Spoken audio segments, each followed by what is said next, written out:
to welcome all our guests. Two our speakers are here physically in Ankara, and our other speaker will be joining us through video conference.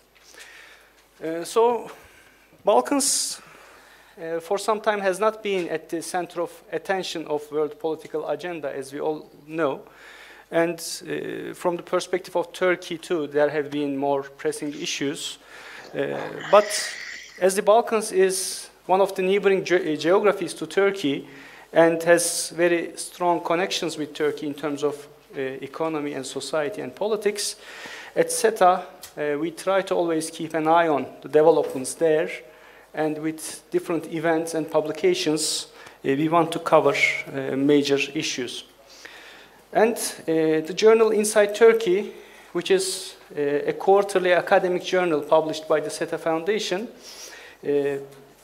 published a special issue on the Balkans this year, in its second issue, with contribution from a number of experts from different parts of the world. So if you haven't done already, I would strongly recommend you to take a look at these articles. Three speakers at this panel are actually contributors to this issue. Unfortunately, we couldn't host all the contributors. So if you let me, I would like to also mention their names as a sign of gratitude for their contribution. So I would like to thank Aleksander Zdravkovski, Emir Suljagic, Svete Koneska, Jidas Dashkalovski, Ilya Rubanis, Niu Zukoi, Oya Dursun Özkanca, Senada Şelo Şabic, Vsevolod Samokvalov, Elif Nuroğlu, Hüseyin Nuroğlu, İsmail Numantelci, and Aycan Peneva for their valuable contributions to this issue. So, without further ado, I would like to get to our panel, and I would like to give the floor to our first speaker, who is actually one of the leading scholars on Balkan history and politics. I don't think that she needs any introduction. Dr. Sabrina Rahmet, she obtained her PhD in the University of California in 1981, and since then she has published a few dozens of authored and edited books covering different aspects of Balkans, and even more articles and book chapters too. And we have the pleasure to have here in Ankara at SETA building, and she's going to give us her approach, her comments on the major issues and situation of the Balkans today. So the floor is yours, and you have 20 minutes. For the introduction, also for the kind invitation to come here. Turkey is a country I've really come to love. I've visited Istanbul twice. I've visited Ankara at least once before, Izmir twice. People I've met here have been really become good friends, and the cuisine. I love eating well, and I can always eat well in Turkey. So the nature is wonderful. So you can count me as a friend of Turkey. But I'm not an expert on Turkish matters. I don't study Turkey at all. I know a little bit about the Ottoman Empire, but we'll call that a little. So now to turn to my talk. I was assigned this title, more or less. I modified it slightly, but a socio-political overview. What's life been like in this part of the world, or actually we're not in this part, are we? In that part of the world. And from my perspective, what's interesting is to ask whether these countries have been successful or less, more successful or less successful in the years since 1989. And there are two ways of measuring success. Typically, at least in a comparative basis. And the first is absolute rankings. And I think I might have, this is a version of an absolute ranking. This is the Economist magazine, the Democracy Index. and these are regional rankings. I should point out that I'm not very technological, and the tables in the paper are better than what you will see on the screen. I was able to put one column, but in some of these I actually have 2 or 3. So my apologies for my lack of technological finesse, but you know, this is what it is. My justification is that I was born 1949, and I like to say that I can handle all the technology which existed at the time I was born. Let's see, that would be the television and the radio, turn the radio on and off. I don't think we even had television, certainly not in wide use in London, where I was born. At any rate, in absolute terms, that people figure out some sort of well, actually, this is a relative ranking now that I think about it. But there are relative rankings and absolute rankings. This ranking, as you can see, puts Slovenia in the best among this set of countries here. Bulgaria somewhat further down the list. And although I put regional ranking, this must be from a broader area than just Southeastern Europe, because we don't have 20 countries in Southeastern Europe. Kosovo hasn't been ranked by The Economist at all, and I don't know why that's the case. Maybe it's, I don't know, I just should have said, I don't know. Of course, Macedonia became North Macedonia in June of 2018, so parts of the text refer to Macedonia because it's before that date. So this is sort of a relative ranking, and there are also rankings which are considered to be more, oh, I guess I don't have a table for that. The Freedom House also has a different way of doing things. And Freedom House, although they give relative scores, they have these categories: free and partly free and unfree. So when it comes to Southeastern Europe, it struck me that all the states which are members of the European Union are ranked as free, and those which are not partly free. I have a feeling there's a sort of a thinking about that. The European Union must be free, or alternatively, free and therefore getting into the European Union. So. So this is the most recent ranking. I think a surprise for me personally was to see that Croatia was not ranked as high as Bulgaria, which I thought it would have been number 2, but you know, one can always be surprised in life. Now, what matters to people, ordinary people? What is a success for ordinary citizens, those who are not rich?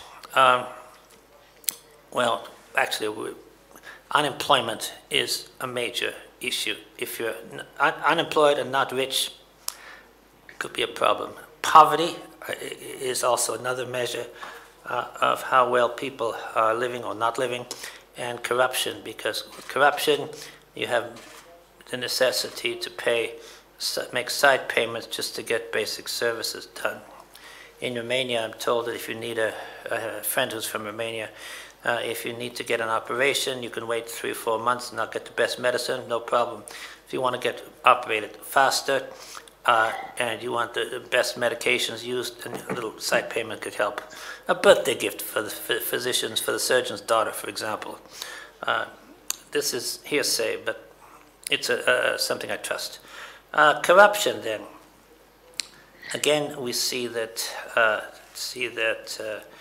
Slovenia comes out the best, and on this measure, Croatia is second best, very closely followed by Romania. And you can see I put Macedonia was ranked before, and then we've got information blocked out. So you're blocking out vital information. Shame on you.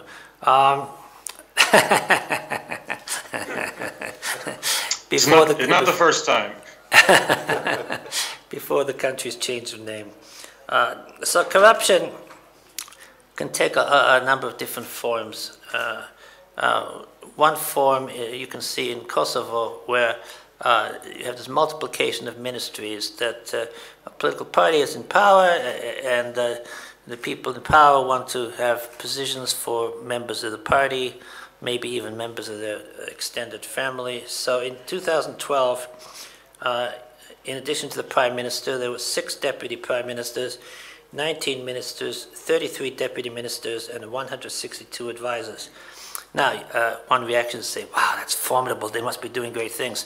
It's a possible reaction, but in Germany at that time, you had Germany, of course, 40 times the population of Kosovo, and only 1 deputy chancellor as opposed to 6, and 15 ministers as opposed to 19.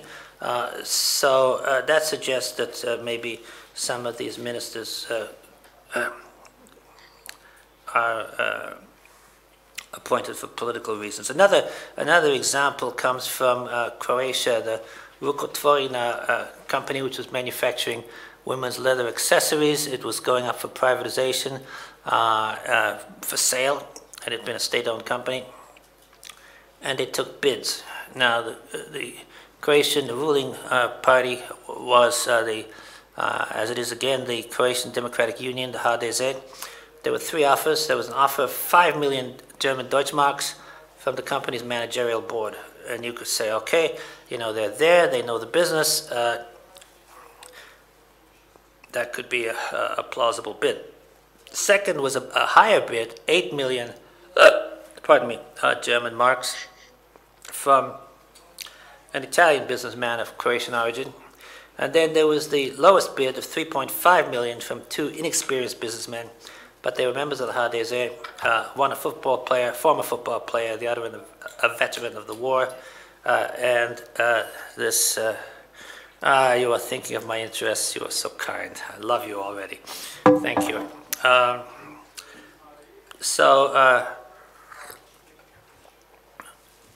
The lowest bid got the company, and then these people, the new owners, proceeded to sell off stock, rent out the shops, reduce the staff, and within a couple of years they were rich and the company was destroyed. So pity about that. Media has also been corrupted, but I have a section in here later on the media. Elections have been marred by corruption. This you know without my telling you. This happens on every continent. Nikola Gruevski of the IMRO party, VMRO if you would like to prefer the local acronym, was prime minister from 2006 to 2016. Among other things, he was accused of theft of, he and his people, of election materials, registering deceased citizens to vote. That's a favorite. Voter intimidation, and there were high-rise apartments with older people living high up, with lifts to go up and down, and the electricity was cut off to the lift so they couldn't reasonably get down to vote. There have been allegations that President Alexander Vučić owed his political office to abuse of state resources. Notice I'm referring here to allegations and accusations. I'm not trying to prove any of these things right now. In Albania, every election since 1991 has been disputed. There was an election held in June 2019. The opposition party said, we're not going to take part in this. And so President Ilia Meta said, okay, we're going to postpone the election. And then the prime minister, who had supererogatory authority over him, overrode his decision and set the election anyway. So that's how it went there. Now, we're still in corruption here. Below the poverty line. I dare say that there are people who are below the poverty line in every country, perhaps even Austria and Germany, and perhaps Norway. I don't study those countries. I may love them, but I don't study every country I love. Let's put it that way.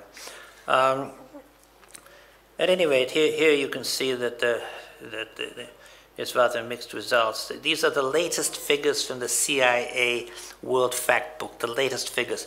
But the latest figures don't come all from the same year. So some of these are 2012, some are 2017, some are from the years in between. But they are the latest figures, which when did I send in my article? It was like 2 weeks ago or something. So it was like, from then.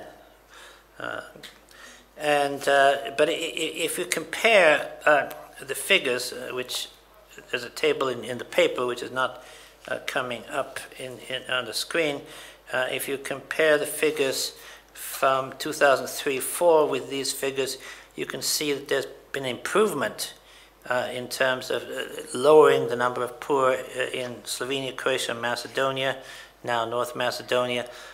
No significant change in Bosnia and Herzegovina.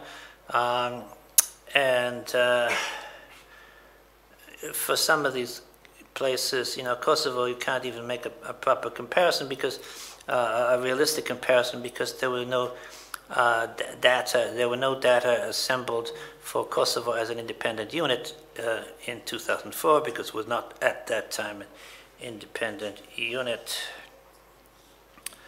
GDP per capita for 2019 from the IMF shows that the poorest countries in Europe are, the poorest is Moldova, second poorest Ukraine, followed by Kosovo, followed by Albania, followed by Bosnia-Herzegovina, followed by North Macedonia, Serbia, Montenegro, Bulgaria, and Romania. GDP per capita, Romania is $9,520 this year, and Moldova $2,560. I mentioned about Bulgaria having a tough time. You can see in Bulgaria 23.4% living below the poverty line. In Serbia, there have been floods in recent years, and an average of about 200,000 people are affected by these floods every year. So the weather and climate make their contribution. There's a correlation, a rough correlation, between levels of poverty and levels of unemployment. However, have we seen the figures for unemployment yet? We haven't. Unemployment. Here you can see Romania 4.9% unemployed, and yet poverty 22%. So that's a kind of curiosity. Again, Bulgaria 23% are poor, but unemployed 6.2%. Normally, I would expect, if not exact, the kind of reverse, that people who are unemployed could nonetheless make ends meet. But this seems to be a variation. Democracy. I still have some time, yes? You have 10 minutes. Ah, fabulous. I'm rolling in time. And the quality of democracy, there are a number of measures of quality of democracy. One of the measures, which I'm not going to be able to go into, but competence.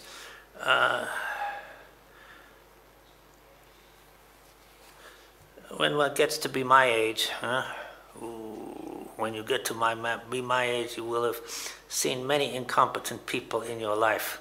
And then one has to run after them and fix the problems they create. I've had to do enough of that. Competence of government officials is a key ingredient. They just have to know what they're doing. And that's why, for my definition of corruption, is that it's the misuse of funds or resources intended to benefit one or both of the people, but it doesn't actually have to benefit them, because if they're not only corrupt but also incompetent, bad combination, very bad combination. Free and fair elections are always mentioned for good reason, and I'm missing two words here. Media independence. doesn't work. Somebody just sabotaged the pen. Who did it? Please. Thank you. Okay, thank you very much. Media independence, judicial professionalism, these are all relevant things. When it comes to the media in particular, one of the phenomena which has been seen in recent years in southeastern Europe, and here also including Slovenia, which is usually considered Central Europe, but for the purposes of this article and paper, I've included it for the discussion.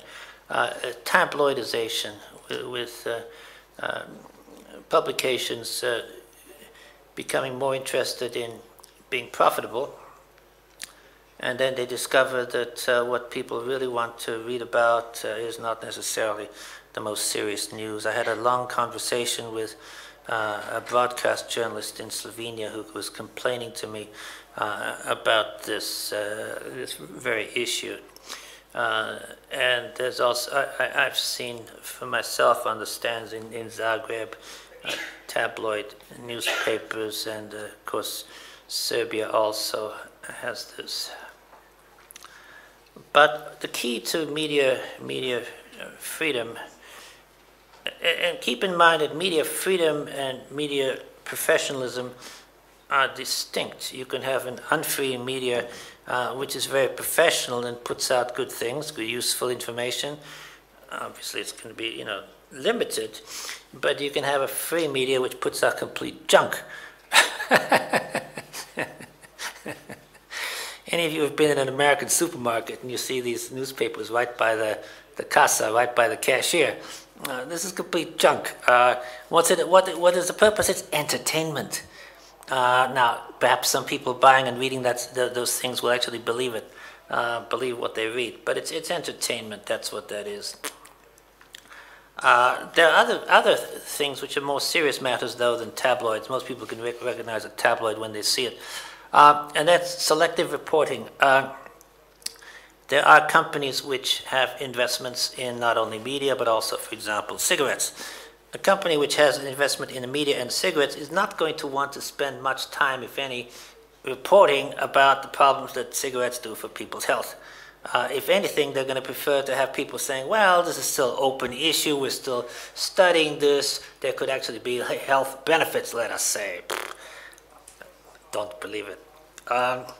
That's an issue. In Macedonia, a different matter, which is that although the law expressly bars political parties, public office holders and their families from founding, co-founding, acquiring, or pursuing broadcasting activity, according to Vesna Shopar, who is the leading specialist and expert on the media in Macedonia, in fact, precisely these things have been happening. In Romania, another case reported by Peter Gross is that there was a Romanian mining company which is pumping a lot of money into advertising, and then at one point this company wanted to open a gold mine. There were protests against it, people saying it would be damaging to the environment, and these protests were not reported in the media, absolutely not reported, because at least not in the media owned, where there was a heavy advertising. The media in, I think it's worldwide, but certainly in parts of the world that I study, the media are heavily dependent on advertising. And in Macedonia in particular, most of this advertising comes from the government. Bulgaria, yes? 2 minutes. Okay. 2 minutes. Bulgaria has done badly in terms of rankings on media. Reporters Without Borders has ranked Bulgaria in last place for media freedom among members of the European Union, 111th place worldwide. Bosnia and Herzegovina, most things are going to be unique because it's split into two entities. And here you have media which in the RS and media in the Federation, but it was already during the war that you had the media fracturing into three ethnic sets. There have been problems in southeastern Europe with physical attacks on journalists. There have been murder threats. One attempted murder in Bosnia and Herzegovina, and there's an unsigned blog for a newspaper, Der Freitag, Friday, saying that in Banja Luka all the media are under the de facto control of Milorad Dodik, who is head of the government. Civic values, we could just say a couple of words about civic values. Everything that can be important can be said in 30 seconds or less, right? You're not smiling, that was a joke. At any rate, for civic values, we're talking about things like tolerance, willingness to embrace compromise, truthfulness, trust in other people, trust in the governmental institutions, and here it's a sort of a north-south relationship. The countries farther south, so Albania, Kosovo, North Macedonia, have less well-developed civic values, although Macedonia does well in terms of gender issues, so it's sort of variable. Taking all of these factors into account, to summarize and come to the last paragraph of my little talk here, Slovenia is on the whole making the most progress in terms of building stable democratic institutions, containing corruption, limiting poverty, and promoting and sustaining tolerance, and also guaranteeing freedom of the press. At the other end of the scale, and these are listed in alphabetical order, Albania, Bosnia, Herzegovina, Kosovo, and North Macedonia are the weakest in terms of democratic attainment and fighting corruption.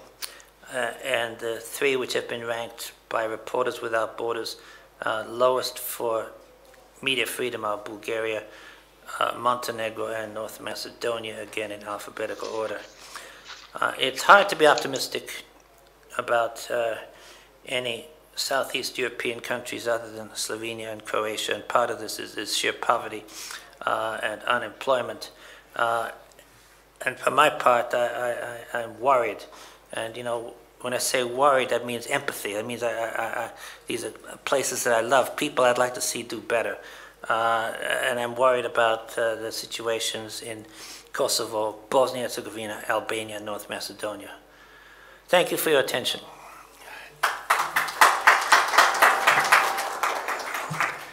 Thank you very much, Dr. Rahmet. Within 20 minutes, you gave a very general and comprehensive picture. Sorry. Yeah, it should be pronounced as Rame then. Okay. Thank you very much. You gave us a very comprehensive overview of socio-political situation of the region. And for us who are following the region more closely, this was a very good reminder of the major points to consider.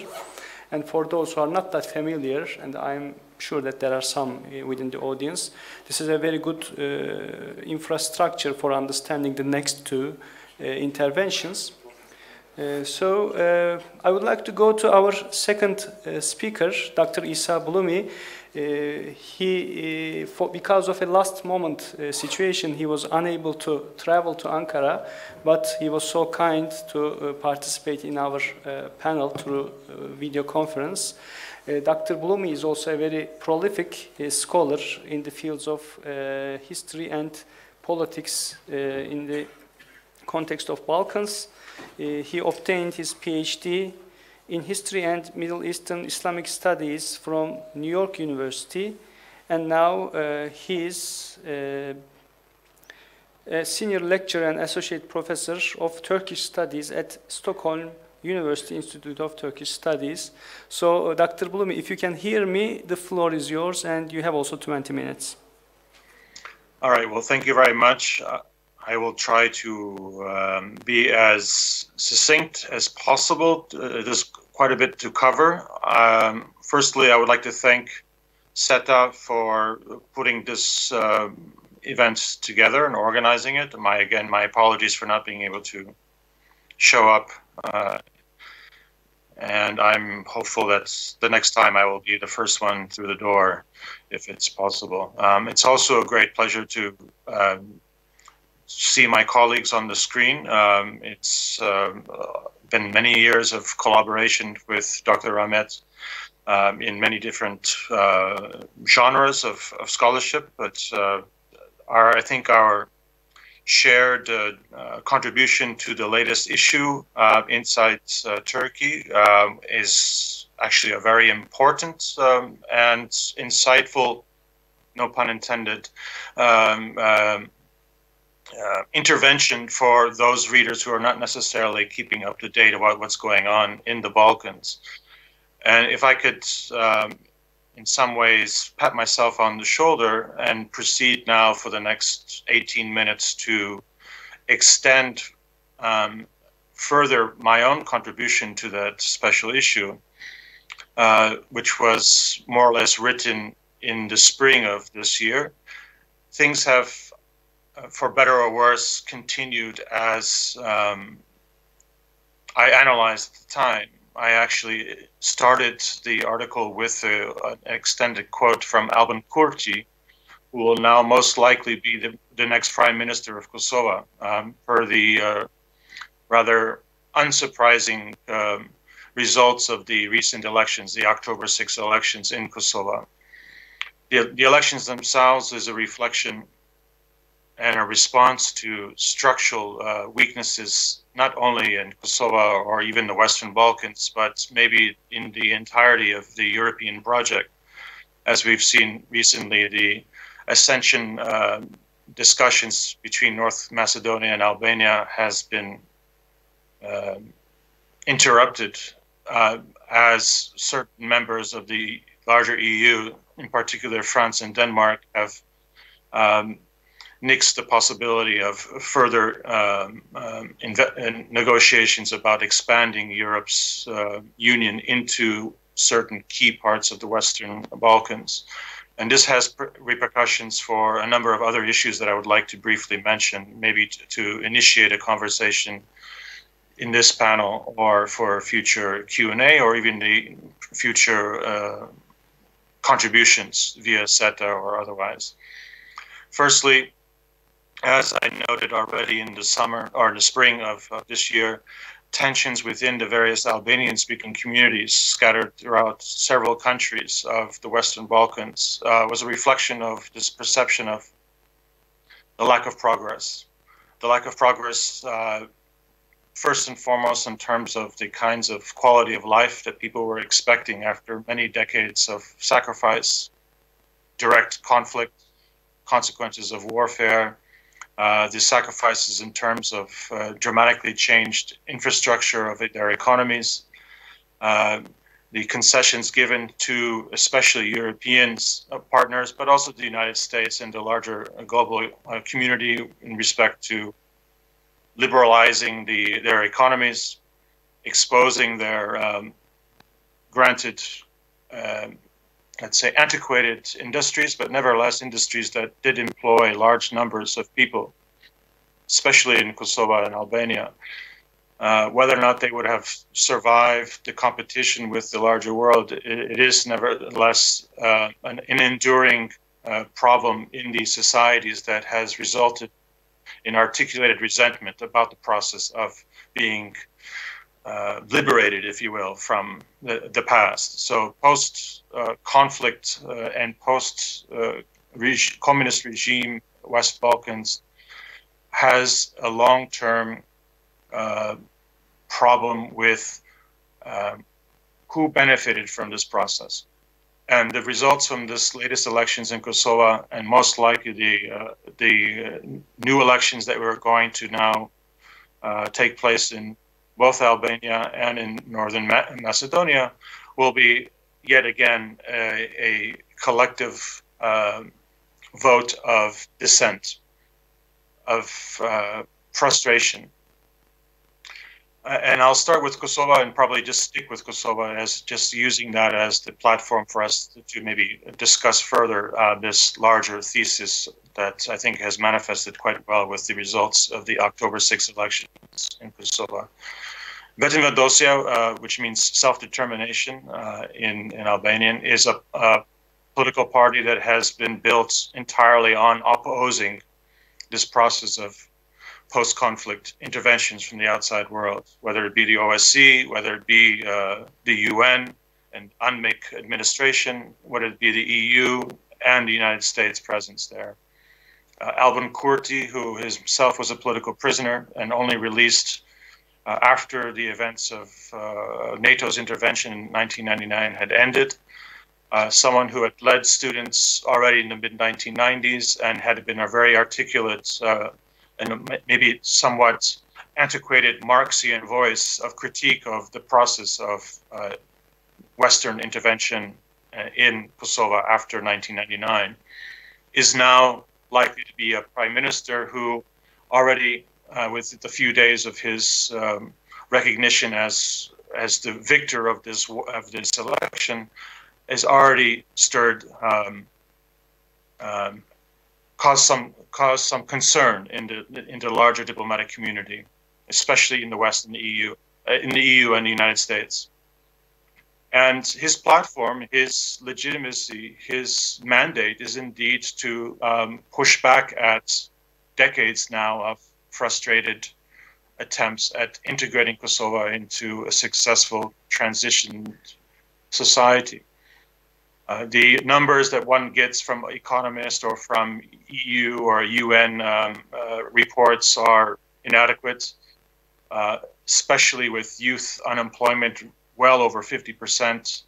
The recognition that the institutions that had been increasingly invested in political portfolios of the entrenched elites of post-war Kosovo, largely attached to the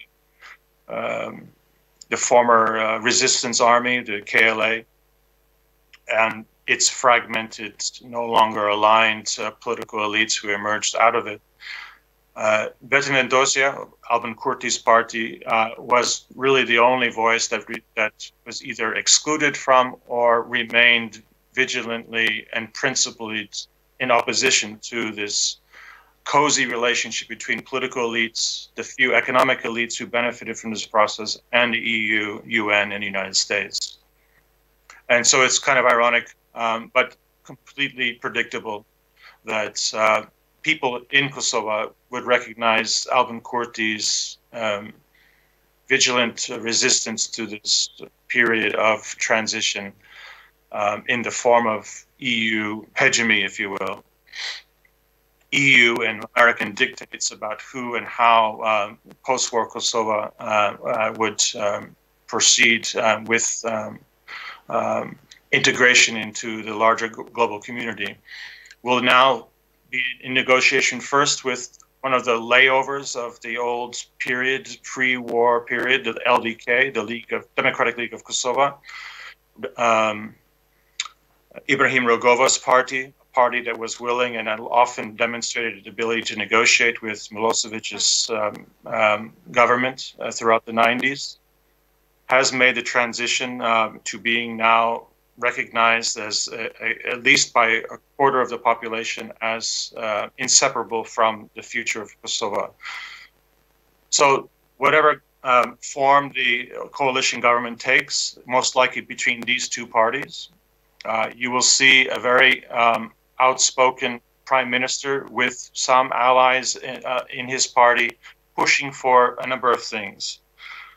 Firstly, they immediately rescinded any suggestion that there will be a territorial swap between Serbia and Kosovo to resolve their long-term disputes.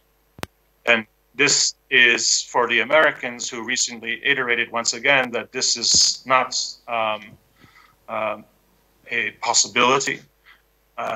Albania, a neighbor and sometimes allied to Kosovo's long-term agenda interests, has also said that the only solution to the long-term problems between Serbia and Kosovo is also a territorial swap.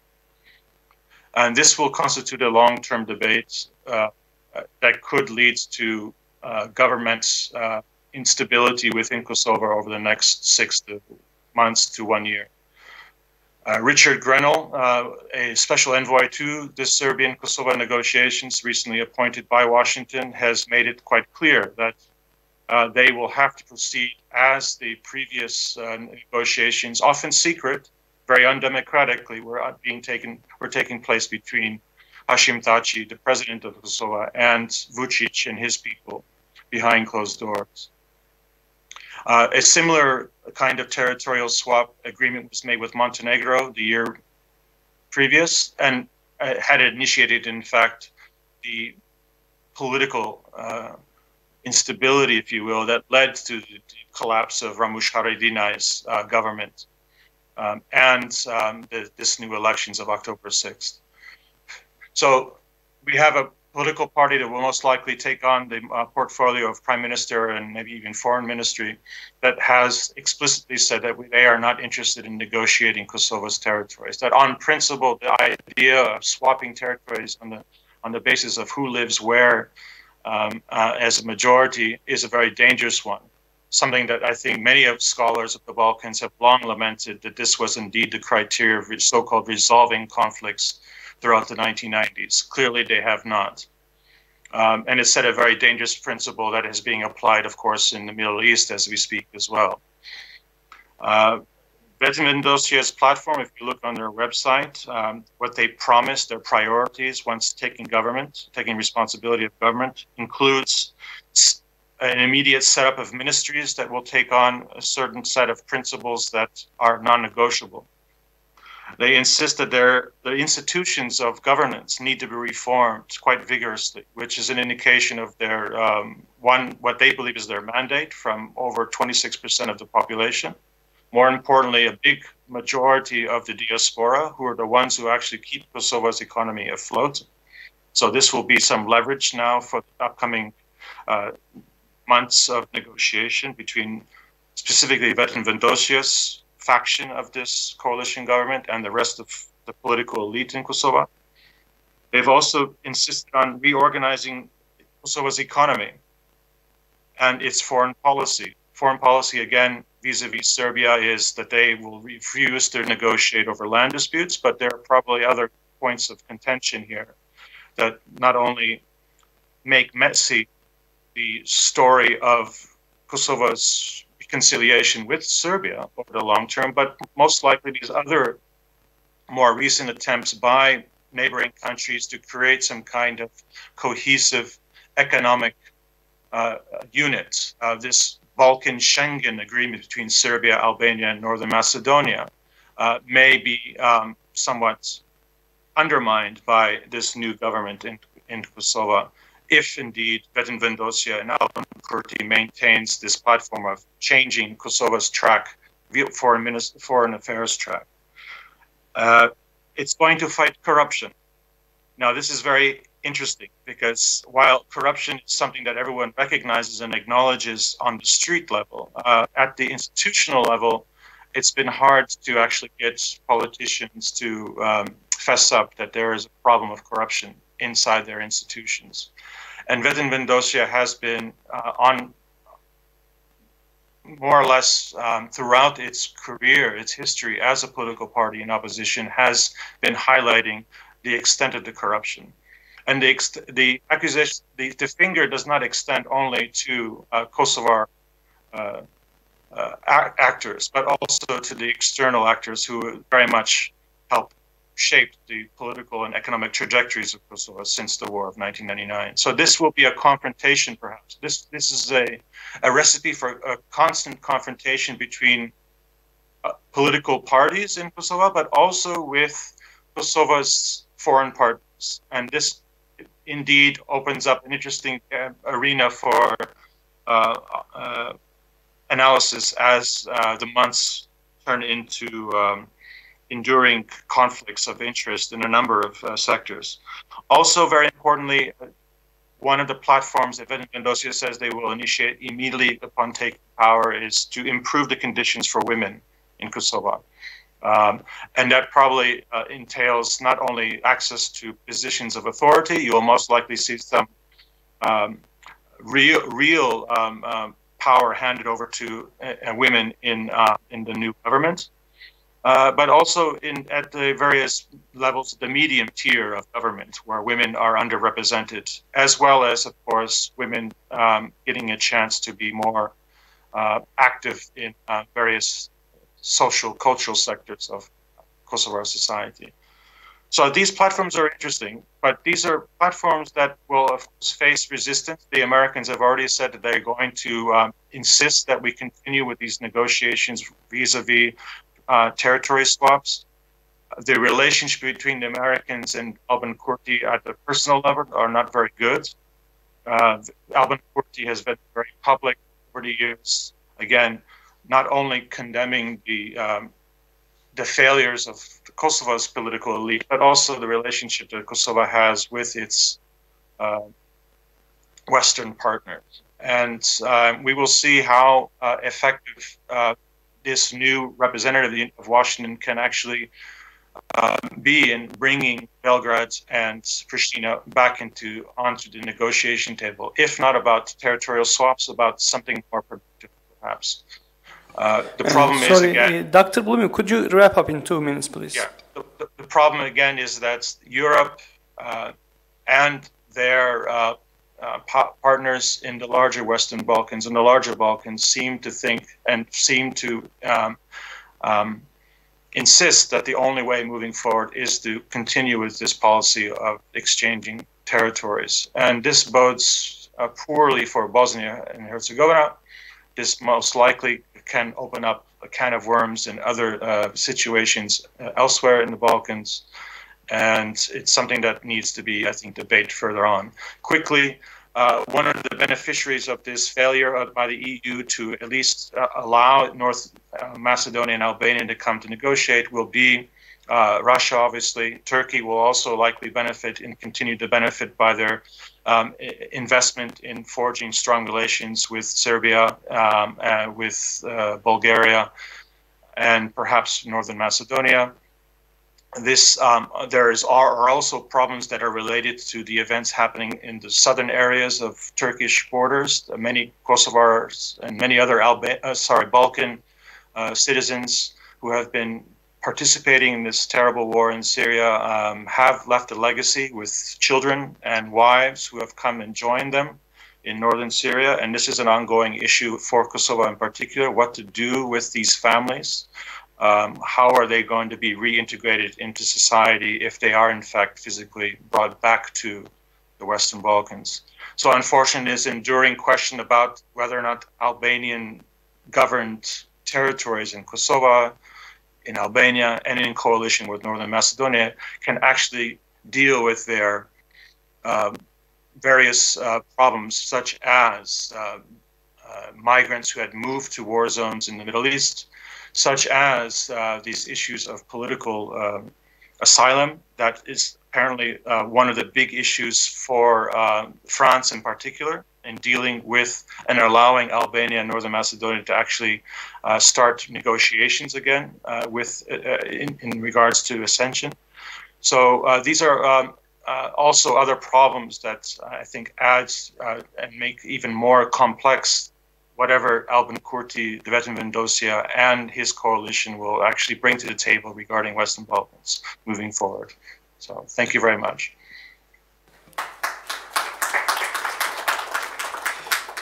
Thank you very much, Dr. Blumi.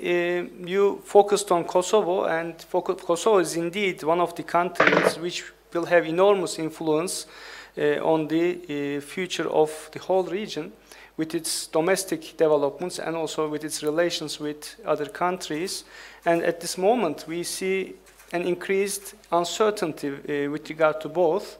After the elections, we still don't know the future composition of the government and the policies the government will undertake domestically, and also with the reduced transformative power of the European Union, especially as we saw it last week, the credibility of the EU over Balkan countries is reduced even more, the power in EU to get Belgrade and Pristina to terms will also be very much disputed. So it's very timely to talk about Kosovo, and I'm sure that there will be questions coming out from the audience. And now I would get to our third speaker, Dr. Muhittin Mulalic, who is participating to this event from Bosnia-Herzegovina. Dr. Mulalic obtained his PhD from the International Islamic University of Malaysia in year 2007, and he is currently an associate professor at the International University of Sarajevo, and so far he has published extensively about contemporary politics and also history of the Balkans, with some focus on political thought as well. So the floor is yours.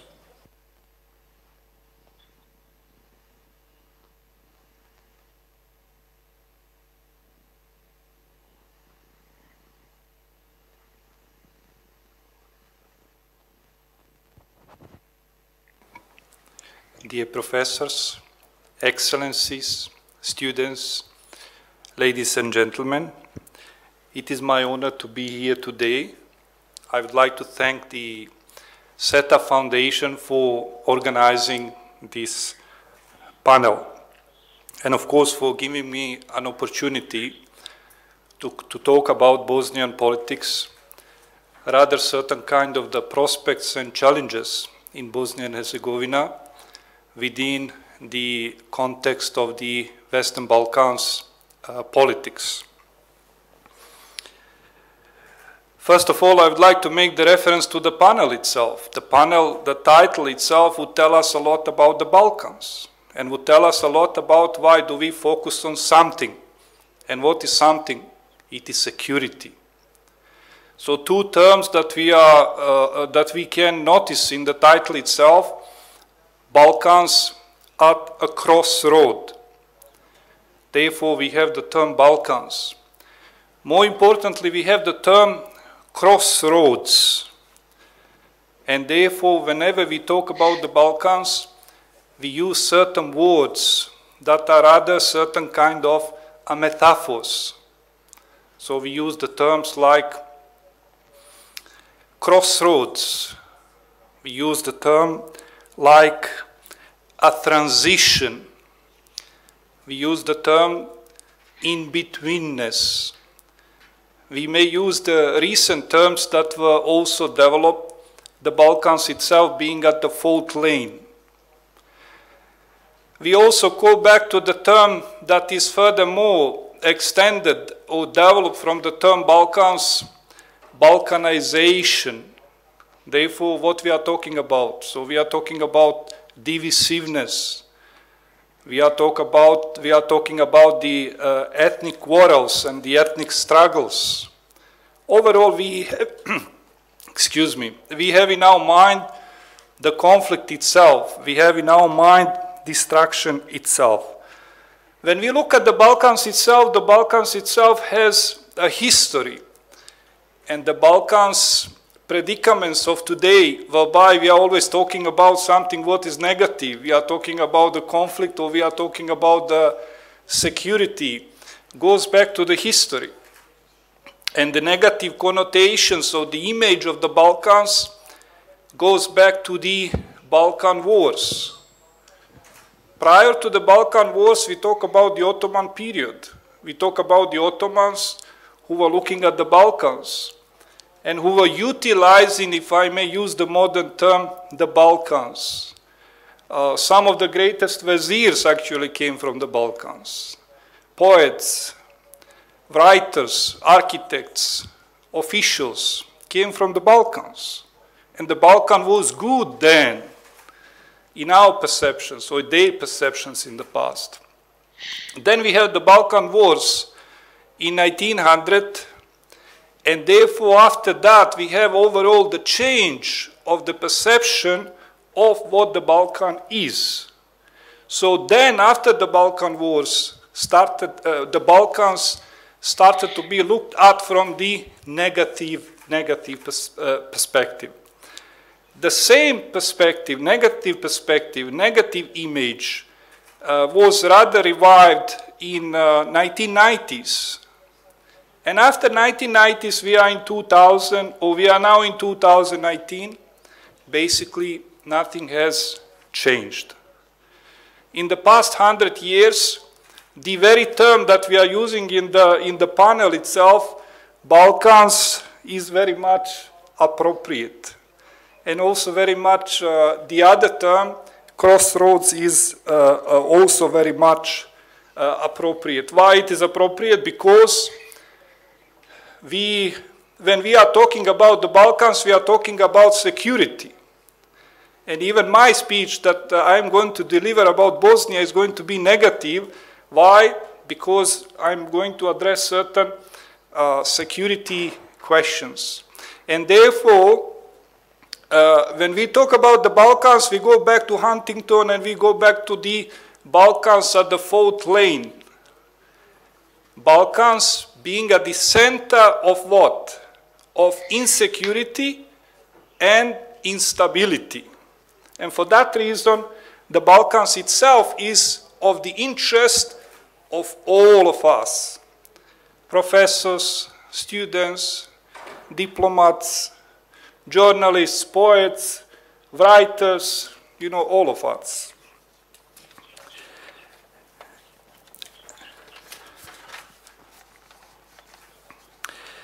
When we talk about Bosnia, we can apply the same metaphors as we apply for the Balkans.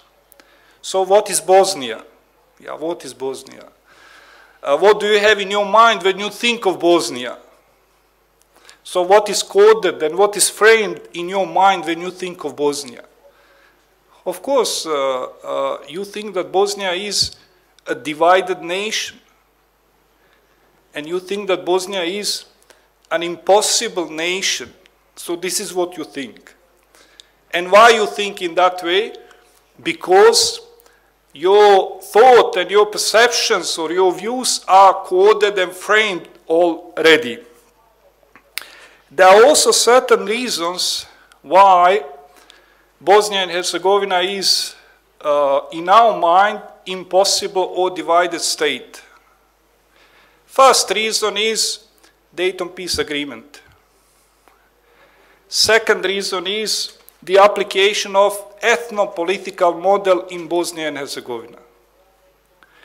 So the ethno-political model itself has been very much used, negatively so, by the political leaders to win the elections. It has been also very much used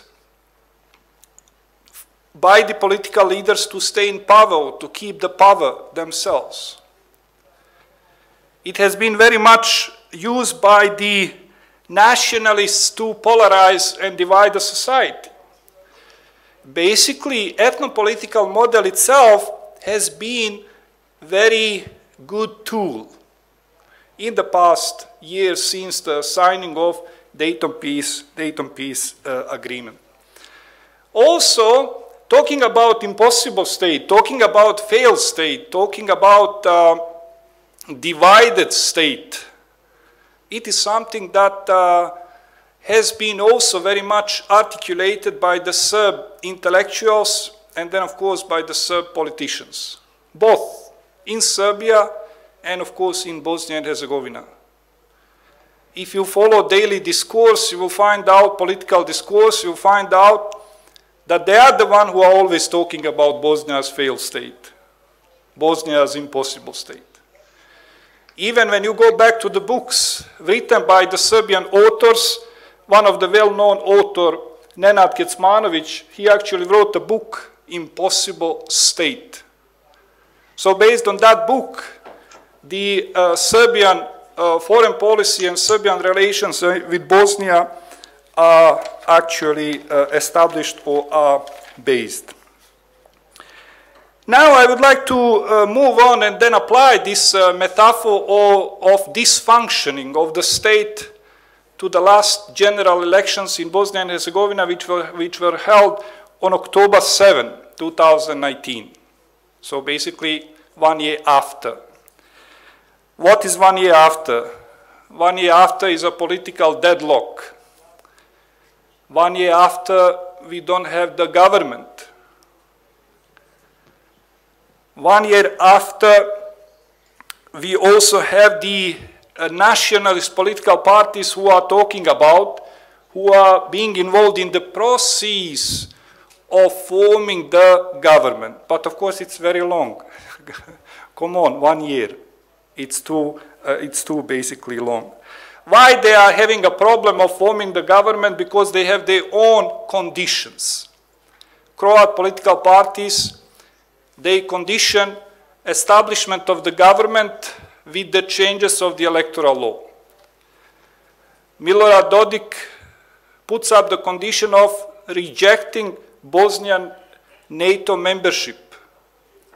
And of course, submission of the annual national plan that would enable Bosnia to join that would of course open the door and the further processes of Bosnia to move towards the NATO. After 1 year, the only good example or positive example is the establishment of the Canton Sarajevo government, whereby 20 years of the rule of the Party of Democratic Action has ended with the left-wing political parties. They established the government. But what is the most important when it comes to establishing the government? It is a revival or introduction of civic model of the governance. So left-wing political parties in Canton Sarajevo have done away with the ethno-political model. So they are trying to apply the civic model of the governance. Also, 1 year after, in Bosnia and Herzegovina, after the elections, we have in place tripartite presidency of Bosnia and Herzegovina. Of course, as you know, in Bosnia and Herzegovina, we have 3 members of the presidency. After the elections, October elections, we have Milorad Dodik, we have Šefik Džaferović, and we have Željko Komšić, who were elected as the members of Bosnian presidency. What is the most important when we talk about the Bosnian presidency? So Bosnian presidency, at the end of the war and signing of Dayton Peace Agreement, was playing very important role in a kind of unifying the state, being a kind of positive image or positive picture, especially to the outside world, of Bosnia and Herzegovina. This time around, after the elections in Bosnia and Herzegovina, we have diametrically opposing members of the presidency. We have Milorad Dodik, who is talking about Bosnia as failed state. He's talking about secession from Bosnia. He promotes ethnic divisions. He is praising sentenced war criminals. He is strong Russian supporter. He rejects Bosnian NATO membership. He is on the American blacklist. Finally, I would like to make a statement. I would like to say that he is one of the most dangerous threats to peace, order, stability and security in Bosnia and wider in the Western Balkans. Then second member of the presidency was Željko Komšić, and after the election of Željko Komšić, we have further polarization of the society, and also we have the rejection of his presidency by the Croat political parties. They actually claim that he was elected by the majority Bošnjak votes. Overall, in Bosnia and Herzegovina, there is polarization and stagnation. I like the presentation of our former speaker, Professor Ramat, who was indicating some of those problems facing Western Balkans countries, including Bosnia and Herzegovina. The problem of democratization, the problem of corruption, the problem of security, and also the problem of the economic growth and development. So those are overall the problems we have in Bosnia and Herzegovina. So without reading them now, in Bosnia and Herzegovina, just to give you an example, one example, we have the problem of migrations to Europe. According to some reports, in the last 5 years, about 200,000 people left Bosnia to Europe. So this is very dangerous demographic threat to the state of Bosnia and Herzegovina. Then also in Bosnia and Herzegovina, we had the problem of the constitutional reform. So when we talk about the constitutional reform, we are talking about few things. I'll try to summarize because we are running out of time. We are talking about Dayton Peace Agreement. We are talking about constituent people. And we are talking about legitimate representation. None of these are harmonized with the human rights. And therefore, we have a problem in doing away with discriminatory laws that simply cannot be changed. So one of those is the election of the president of the presidency. Only if you are Serb, Croat, or Bosniak, you can candidate yourself as the president of presidency. So others basically cannot candidate themselves. Why it is important to mention this, the human rights, and of course discrimination, it is important to mention why, because the ethno-political model doesn't allow Bosnia to go ahead with the constitutional changes. So it is something very much different, far away from the human rights. To make it short, in Bosnia and Herzegovina, wider in the Balkans, we have the problem of security. And no wonder that, as our previous speaker, he was addressing and talking about Kosovo, the United States is coming back to the region. So why the United States come back to the region? Of course, because of security reasons. Coming back to Kosovo, of course, coming back to Bosnia. Why? Because the situation when it comes to security itself is very difficult. Just to summarize, 1 minute, what could be done? What to do? Are there any alternatives to this? Of course, we have to invest more in democratization. We have to invest more in state building and institution building. We have to promote EU membership. We have to involve the civil society in all these processes. We also have to empower regional cooperation when it comes to democratic forces. I remember back in 2014, we had certain kind of riots in Bosnia. Unemployment and the riots of the workers, burning of the building of the presidency. Also in Tuzla we had certain problems. But there was no support from the neighboring countries. In Serbia, in the past years, you had the democratic forces who are objecting certain things, but they actually don't have any kind of cooperation, no support from the neighboring countries. I think as a whole, the Western Balkans, democratic forces should involve themselves much more in regional cooperation. Finally, what to do? I mean, this is too much, but the creation of Pax Balkanica is not possible.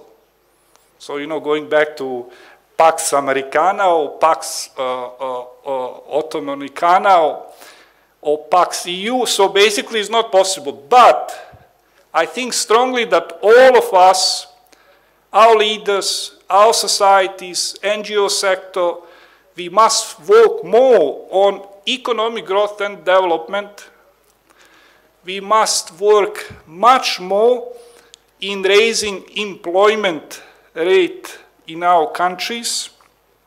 And of course, we have to improve the quality of our life in our countries.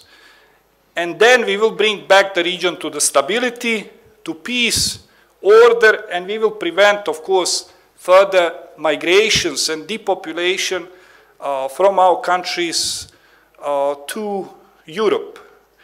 Thank you very much.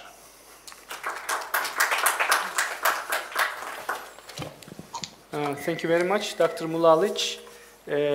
He focused on Bosnia and Herzegovina, which is the other important sensitive country that we should always observe while observing the Balkans.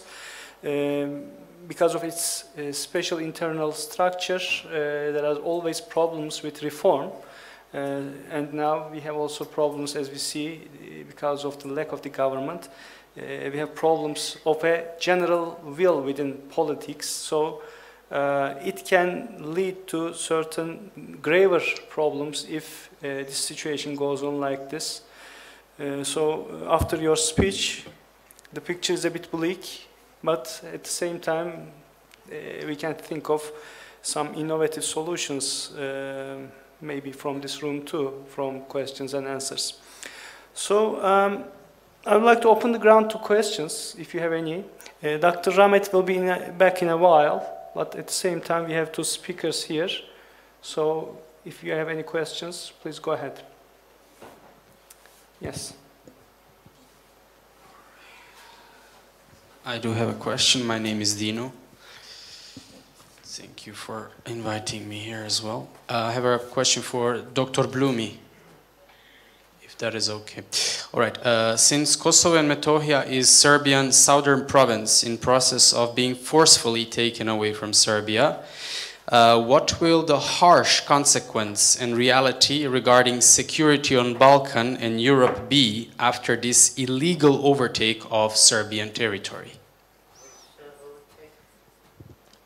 Falja-mi derit.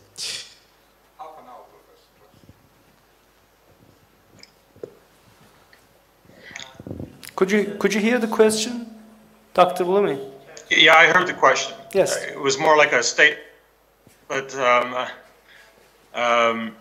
the fait accompli, I'm afraid, for my colleague who believes that Kosovo is a territory exclusively for Belgrade's whims. The facts on the ground over the long term are not yet set in terms of how Kosovo's economic resources are going to be divided. My long-term, if you will, long-term predictions is that the resolution to any conflict over recognition of Kosovo's sovereignty from Belgrade will rely to a great extent on how northern Kosovo's mineral wealth is dealt with as an enduring question.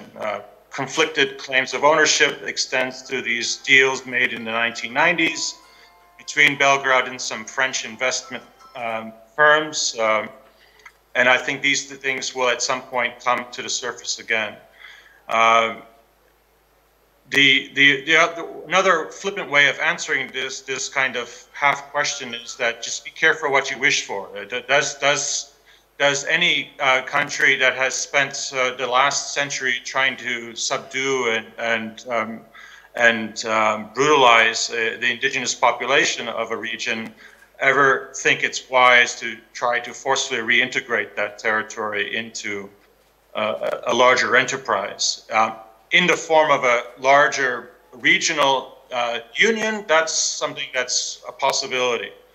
But if you want to suggest that there's going to ever be concessions to the extent that the population in Kosovo will actually embrace returning to live under, in the terminology that the questioner is actually using, that's not going to happen. So probably looking forward, the most useful use of all of our energies is to try to find a way to actually make the lives better of everyone in the region and not resort to such kinds of references to ethno-national rights and things like that. Yeah. Thank you. Yes, please. Foundation. And could you please introduce yourselves? Thank you very much. I'm a former Turkish ambassador. I served in Belgrade. I spent a lot of years, 3 times in posting. I would like to ask this question, first of all, to Madame Rahmet. He employed Southeast Europe terminology. I think this terminology has no meaning now because Balkans is the much more referred place. You know, Western Balkan, the European Union also tried to change the name with the Southeast Europe, but it doesn't work. And European Union also today use frequently Western Balkans. You use Southeast Europe. This was interesting for me. Another point, in the scala that you gave, 2 countries, Croatia and Slovenia, are not very much willing to be cited as a Balkan or Southeast European. They are very much willing to be cited as Mitteleuropa, as a, you know, very much closely to Germany. This was the point that I would like to bring to your kind attention. But the question that I would like to ask to the audience, do you think that, no, to the presenters, I'm sorry, do you think that the integration of the Balkans, all the Balkans in the European Union, will be a panacea to resolve many questions? Perhaps I would like to say all the questions emanating from ethnic, from historical background, and from other issues. This European Union of the Balkans will be a good matter to bring peace and stability and harmony, cooperation in all the Balkans countries. We see that Bulgaria, Romania, and the other part of the Yugoslavia, you mentioned 2 countries, they are going very well. Why not to integrate all the other part of the Balkans within the European Union? Because it is so closely related to the security of the West, to the security of the Europe. What do you think on this topic? Perhaps Gospodin Mulalic can give an answer. You are an expert also, you can talk about it. I'm sorry if I'm not, I'm so long. Thank you. Thank you very much. I would like to make a correction for Mr. Ambassador on you, for you and for somebody else who referred to me, and also to my colleague on my left. My name is pronounced Ramey. The T is silent. It's a French name. It's like Chevrolet or Gourmet, Ramey. And the reason I've been insisting on this for more than 60 years, you know, when I was a child I didn't worry about it, is that if I agree to be called Remet or Ramet or some other thing, I become that person. I cease to be who I am. I am Ramey. I do not agree to become somebody else. I'm Ramey. I've always been Ramey. I will be Ramey until the day I die. So this is it. I think you can understand that. And of course, that's interesting in a way that connects with your question about terminology. Now, I was asked to prepare something. Professor Ataman, did I put the accent in the right place? Ataman or Ataman? Ataman. I was asked to prepare something, a socio-political, whatever it is, Balkans. And I changed Balkans to post-socialist Southeastern Europe because Greece is part of the Balkans, because European Turkey is part of the Balkans, and I didn't want to be having a label that was bigger than what I was going to cover. Now, the term Balkan has been understood in cultural terms and political terms. I prefer completely arbitrary geographic terms. And I dare say you will find my definition of the Balkans arbitrary, curious, but not completely unacceptable, I hope. You find Trieste on the map. And you go to the southern border of Trieste, and then you draw a straight line eastward. Everything south of that is Balkan, everything north of that is Central European. How literally do I take that? Well, not completely literally, but it's a kind of a guide for me. And with that, part of Slovenia ends up being in south of Trieste, part of Croatia, parts are north. And that kind of, in a way, sort of works for me, too. These are split between Balkans or southeastern Europe. I don't actually object to the term Balkan, but I excluded it for the reason I've explained to you. I think that covers two of the issues that you mentioned. The bigger issue, the most valuable point you brought out is this issue of spreading harmony and cooperation, your terms, throughout the area. And as a confessed idealist, and I was already talking about that over lunch, as somebody who really would like to see the world at peace, would like to see people cooperating, this is a kind of a wonderful and achievable dream. I'm also a fan of Immanuel Kant, and in his Metaphysics of Morals, he writes that there can be, this is not in perpetual peace, it's in the Metaphysics of Morals that he says that achieving complete total peace is unachievable, but it's possible to get closer and closer and to make the world steadily more peaceful. Never perfect, but getting better and better all the time. And certainly since the Congress of Vienna, we can see some real evidence that this has been the case. Of course, the creation first of the League of Nations and the United Nations, while these have both been very flawed institutions, better than having nothing there. And certainly the United Nations has been useful at times for some purposes. The peace in Bosnia-Herzegovina was a peace which was directed mainly to short-term thinking, short-term interests. Get the killing to stop,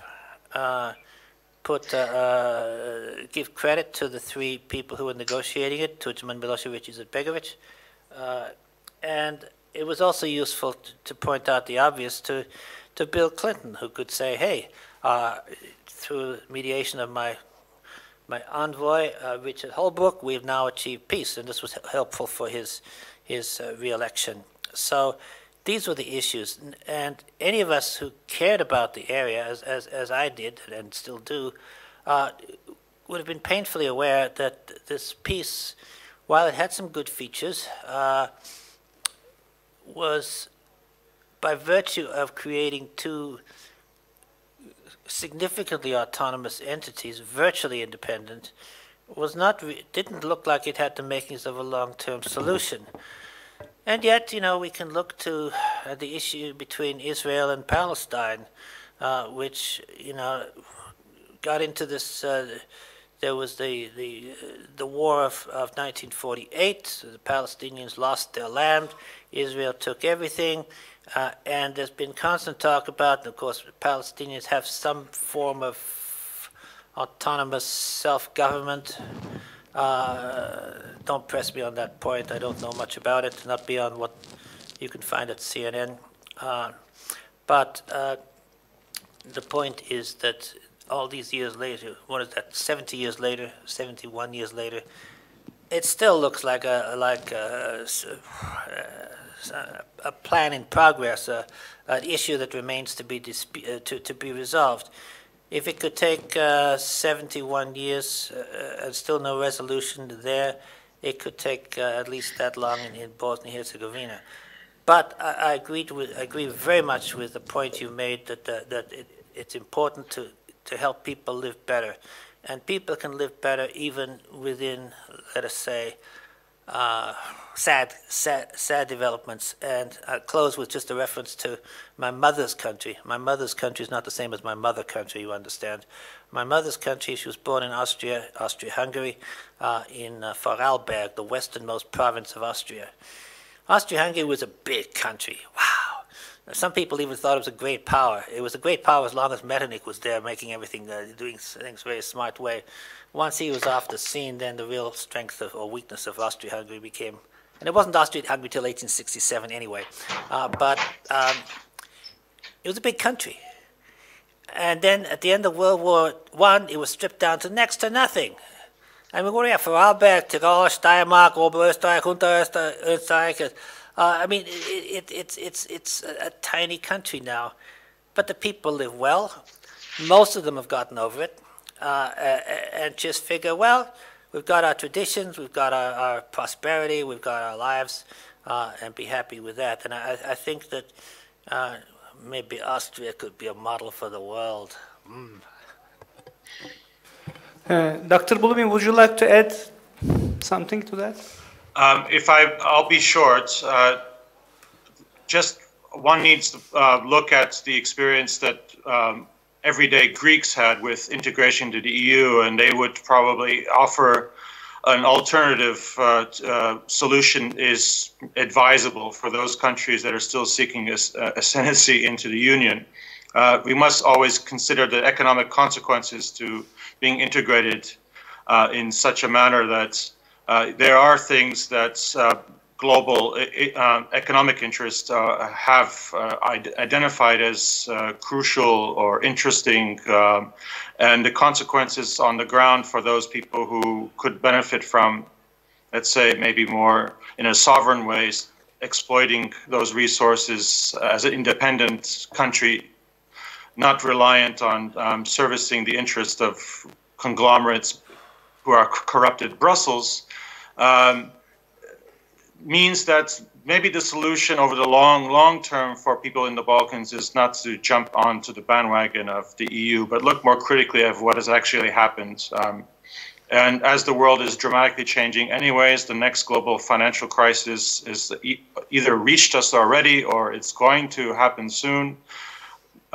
Protests throughout the East Mediterranean world, throughout Latin America, suggest, throughout Europe, in France itself, suggest that this has not been a rosy road to eternal happiness for people in the EU, that there are structural transformations taking place that have as many or even more victims than those who have benefited from it. So I think it still needs to be debated about the process of integration into the EU and to what extent does the countries that remain outside of the EU surrender in its entirety their natural resources, their human resources to the whims of global capital. This is a critique that Albin Kurti, by the way, would most likely also embrace moving forward, knowing his own ideological orientations.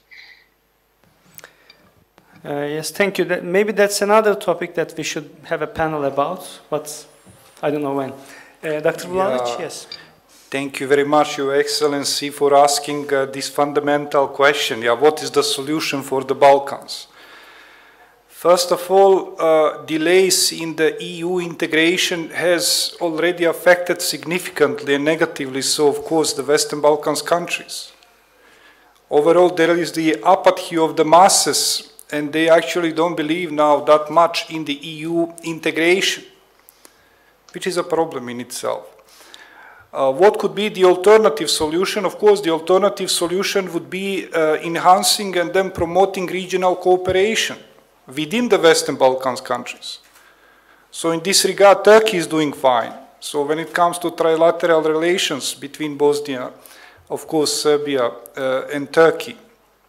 Second, the EU should do much more in fostering the EU integration, and then our speaker has already mentioned turning back to North Macedonia and Albania is a huge disappointment, not only to those or for those countries, but also for the other Western Balkans countries. They ask very simple question: what will happen to us? I am optimistic about the EU when it comes to the completion of the integration and, of course, admission of all remaining Western Balkans countries. I strongly believe that they can follow the Visegrad group model. If you look at the Visegrad group model, we talk about Romania, Bulgaria, Hungary, and Poland. They have entirely changed the region. They are certain kind of a copy or miniature of Europe. I have met those ambassadors. We had, of course, talks about what they have been doing, how much they have been investing. They have changed the political scene in their countries when it comes to their internal cooperation.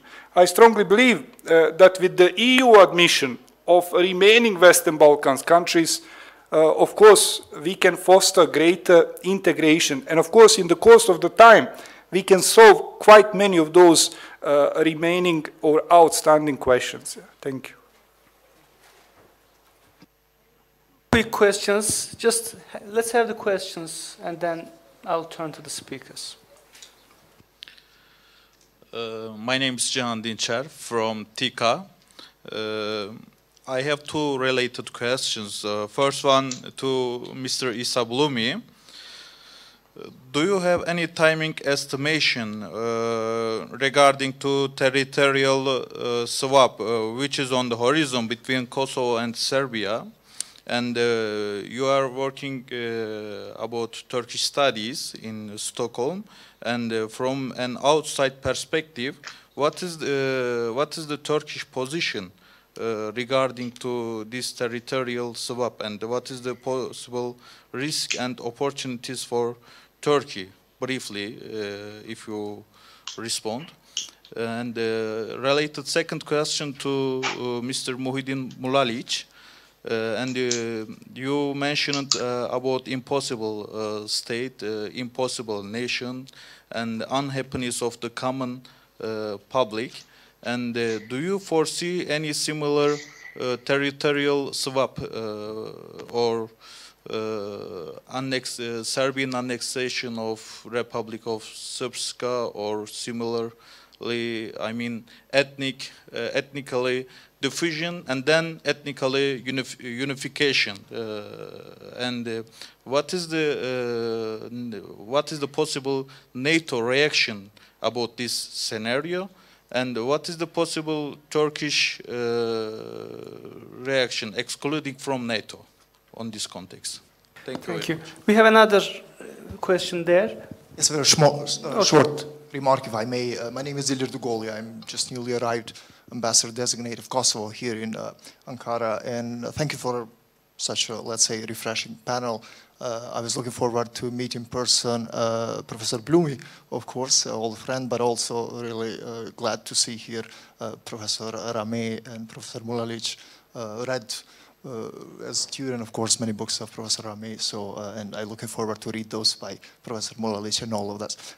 I will try to keep it as short as possible, but really appreciate all the fact that you are keeping attention to the region. I think this is outstanding and very much welcome. But I have to, maybe I shouldn't, as a career diplomat, say anything and just wait until new government is formed. But my, let's say, instincts as a former lecturer in law and researcher are kicking in, so it won't let me die. Regarding the small intervention where my country was invoked, I would really recommend to the gentleman, young gentleman, to go and read the advisory opinion of the International Court of Justice of 2010, because that was given in response to Serbia's request. And the issue of international law is closed. Countries are sovereign to recognize or not one another, but we cannot, even at the level of academic debate, question anymore whether that country exists or not. Now, just remark regarding comments, suggestions. There are, of course, many ways to look how the institutions has delivered. We have many challenges, good share of them, of course, but maybe to Isa or even to Professor Amir, don't you think that a bit of credit deserve institutions of Kosovo for, let's say, first elections, which just happened on 6th of October, that by every standard are outstanding, to have parties immediately accept, before official results, are announced to not adopt even the, let's say, some calculation of becoming part of the government, but to completely renounce and to give responsibility to the parties who are not mainstream. I mean, in the region where elections are so badly contested, in Kosovo, this has become a habit, honestly. This is standard, very high standard, very high threshold, but I think it deserves a bit of a credit. Second, vis-a-vis EU, maybe, I mean, we could be blamed for putting all our eggs in one basket, and there is certain naivete and so on, but we still, I think, deserve a bit of credit for acting in good faith. We have trusted. We have made clear that our vision is very clear. And as a footnote to this, we have not seen, let's say, EU and NATO as structures where we renounce our sovereignty. For us, having a neighbor who still disputes our existence as people and as a nation, that has meant solidifying, consolidating our existence. And NATO in particular in this aspect is really important. And then there are, of course, economic and other challenges, but I really now, when you mentioned this aspect of northern Syria with all what is going on, we still don't get, let's say, any mention of the fact that we are one of the first to have taken responsibility for our citizens there. We have had 110 who we returned with limited resources, with, let's say, newly established security institutions. We have managed. Some of them are treated, of course, through prosecution and courts. Others, vulnerable cases of children, of women, who are going through repatriation and through all this reintegration process, which is delicate. My apologies if I kept it long, but I'm really happy to be here, and I enjoyed your debate, and I'm looking forward to future ones. Thank you. Thank you for your intervention. There's a final question from over there. Could you just give the microphone? Yeah. Yes.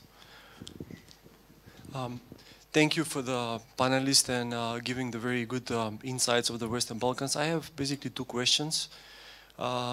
Western Balkans, basically, it's my name is, by the way, Zoran Ivanov from Top University ETU. Western Balkans is basically surrounded with NATO and EU countries. Would you be so kind to more elaborate on the Russian interest and influence inside? Because my opinion is that they cannot influence that much. And the second question is, would you be so kind to commentate more on whether Western Balkans nations can overcome the collective memory from the history and strong self-determination, so they can overcome the differences and start moving forward, at least for a regional union, or many other examples like Nordkap, V4 Group, and others examples. Thank you. So I'm starting with reverse order, actually, from Mladic, Dr. Mladic, and I'm going to request each of the speakers to answer the questions in 3 minutes. Thank you. Well, thank you very much. Yeah, being the first is not always good. Well, first question related to changing of the territories. Well, I think when it comes to an idea of changing territories, it is, I strongly believe, this is my impression, after some kind of the basics, a basic analysis or deduction, that it is a failed idea. And I think that with the appointment of new US special representative to the Balkans, I think they are not taking that idea into consideration at all. This is the first. Second question, related to this question, changing of territories and a possibility of changing territories and division of Bosnia and Herzegovina, it's impossible, yeah. So here now we are again talking about impossibilities. Why it is impossible? Of course, we have to go back to the international law. So when we go back to the Berlin Congress, when we go back to the Versailles Treaty, when we go back to the former Yugoslavia, and to the 90s even. So we will find out that division, separation of Bosnia and Herzegovina is impossible from international law point of view. So this is a brief answer to your question. There were the other questions, one perhaps related that I may tackle or I may answer, related to the Russian influence or interests in the Western Balkans. Interests are good. You know, all of us, we have interests. And therefore, Russia has interests. Turkey has interests. Middle Eastern countries, they have their interests. But if the interests are constructive, when it comes to Russian influence in Bosnia and Herzegovina, I think that Russia has been using, especially the entity Republika Srpska and even Serbia, as a proxy. This is the major problem. So what is the proxy? Basically, Russia is interested in the end objective, reaching own end objectives. And therefore, such kind of insincere, in a way, bilateral relation or Russian kind of foreign policy towards the Western Balkans countries may have certain kind of negative consequences or the implications. The last question, very quickly, because we don't have much time, how to overcome negative collective memory is a big question. So perhaps learning back from Germans or learning back from Japanese. If Japan could re-establish the relationships with the United States after the end of the Second World War, of course after Hiroshima and Nagasaki and after millions of people were killed, why we cannot re-establish our relationships within the Western Balkans region? So Serbia, Kosovo, Bosnia, Serbia, whatever, in all relations. It is possible. Second, history. You know, history is very dangerous. Yeah, we are historians. And history, we need to give a history time. We need to leave a history aside a little bit. We need to give a chance to the second generation and the third generation to deal with the history. The most dangerous is immediate dealing with the history and resolving the history. So in the case of the Western Balkans, I strongly believe that we should stop talking about the history. We have to turn to socio-economic issues. We have to turn ourselves to certain things that could improve the quality of life in the Western Balkans. In that way, we can give a chance to the second generation and the third generation to review or reflect back upon the history itself. Thanks. Thank you, Dr. Mladic. Yes, Dr. Blumi. Quickly, first to my colleague from TICA. Territorial swaps, again, I think it's a wrong idea, if I can inject my own personal opinion here. Practically, it's definitely not going to take the form that was or is being analyzed now in some of the more popular, let's say, think tank universe. It's just not practical. There are a lot of deep issues still need to be resolved about, especially the aforementioned mining assets that are going to be under dispute. There's a lot of money at stake, and this is not going to be an easy process.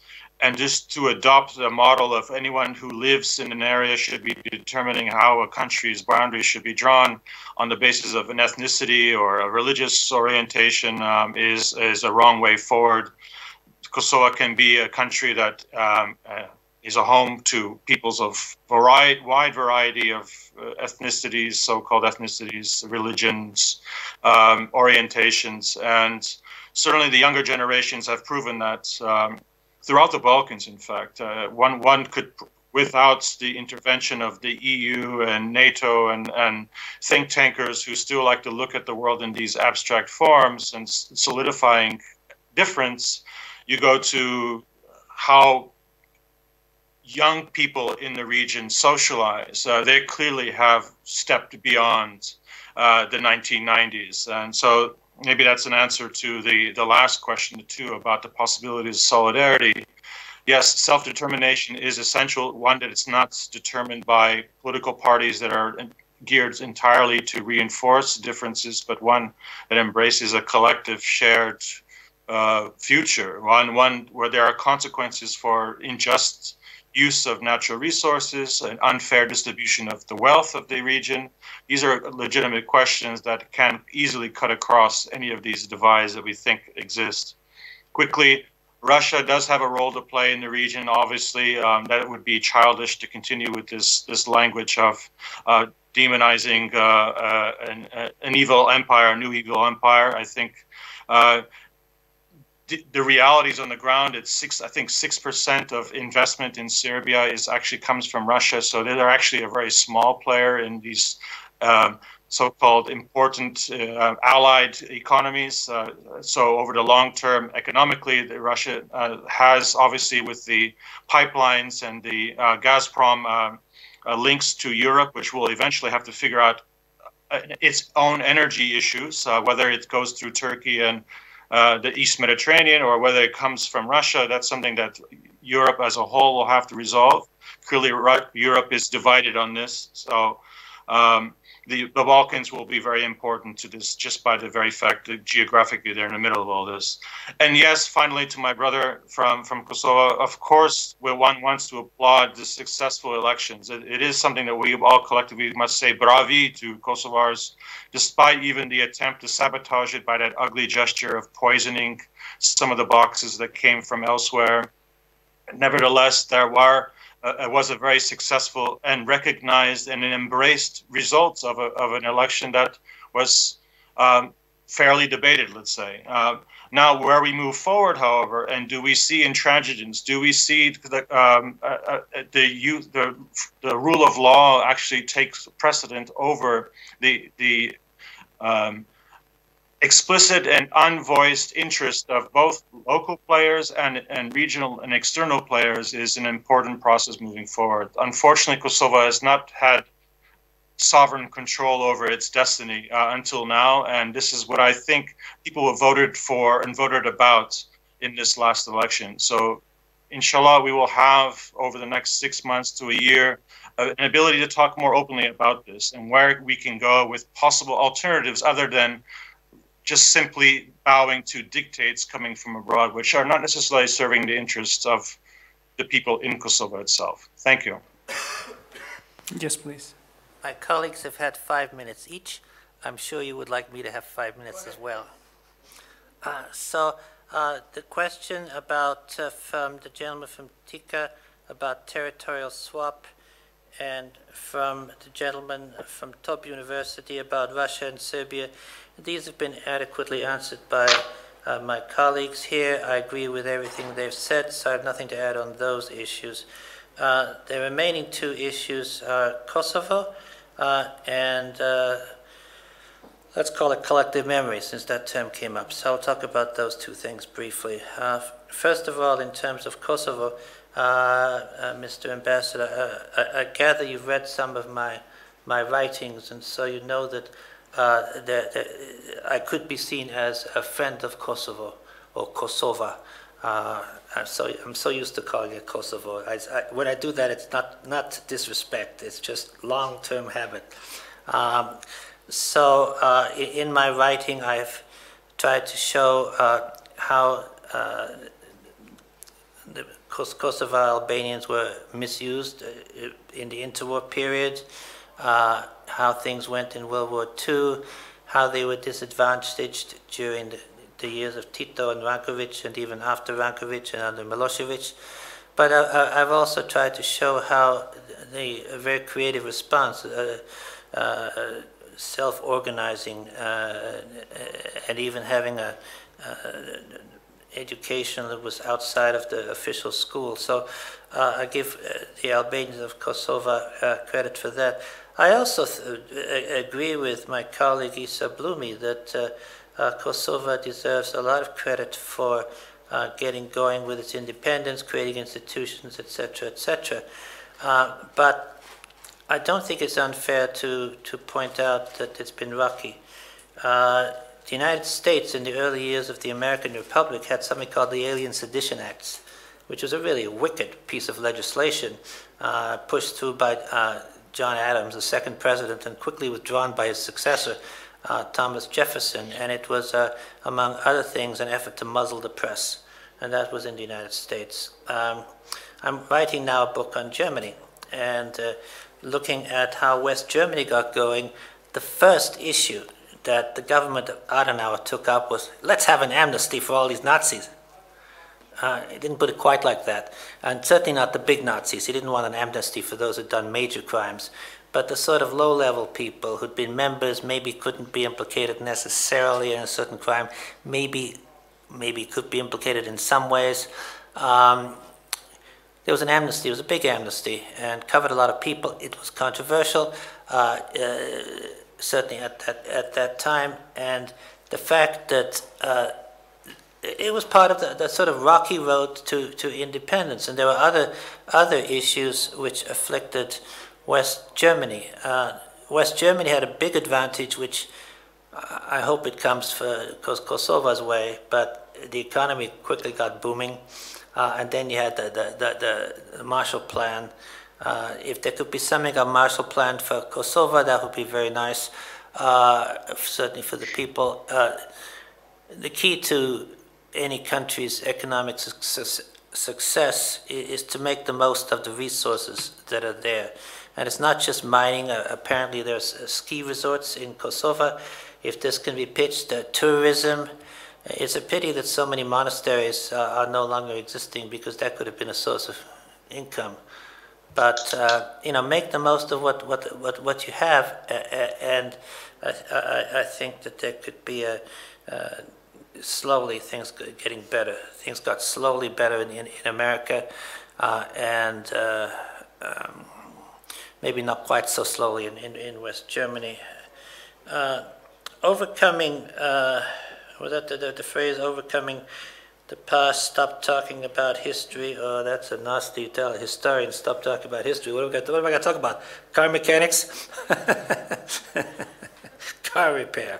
Yeah, car repair is good. You don't want your car to be breaking down. What I think is the issue is how we deal with the past, and not so much forgetting. There are many young people in America who have no awareness about American history, and that's to me a great shame. But what we can do from history is to try to learn from it, so that there are mistakes which are not repeated. And there are certainly, I already mentioned Austria, the people of Austria coming to terms, not immediately, but coming to terms over time with the loss of an empire. The example of France and Germany is also really highly instructive. France and Germany went to war against each other in the Franco-Prussian War of 1871, and then again in World War I, and then again in World War II, and they looked like they were eternal enemies. And France even tried twice over after both of the world wars to annex the Saarland and temporary occupation, and then promoting French language, and then organizing a plebiscite in order to take this land from Germany. But if the people had voted for it, they weren't going to just annex it outright. But still, there was enough basis for continued animosity, and yet they've gotten past that. And now on CNN and other news programs, you can see Angela Merkel and Emmanuel Macron, very friendly, and this friendliness is both at the personal level and at the diplomatic level. So obviously France and Germany have been able to get past things. I think when one of the things which I see in the textbooks, and I did some work on Balkan textbooks. I use the word Balkan now, but I think here Serbian, Croatian, Bosnian, and through a research assistant, Slovenian, is that a lot of the textbooks have focused in the past on bad stuff. The wars we lost, the suffering we had, Robstvo iznad Turaka, I think was a chapter title in one of these books, Slavery Under the Turks.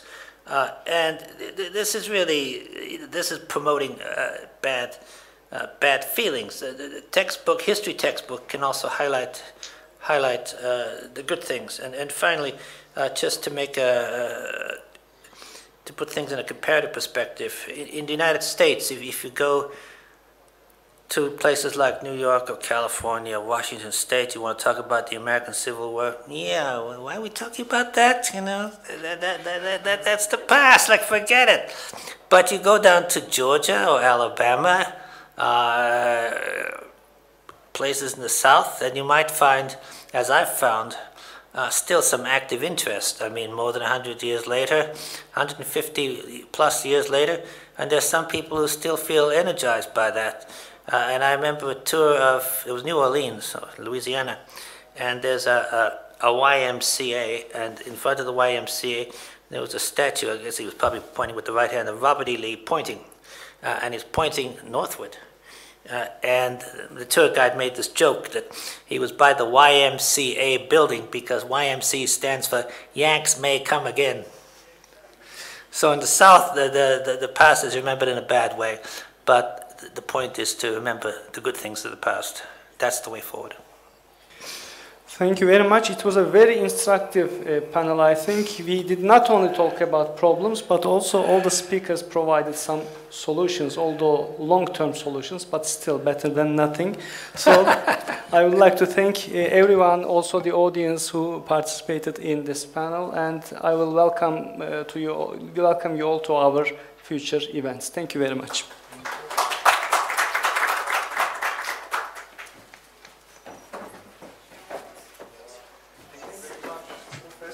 Dr. Mulalic, thank you.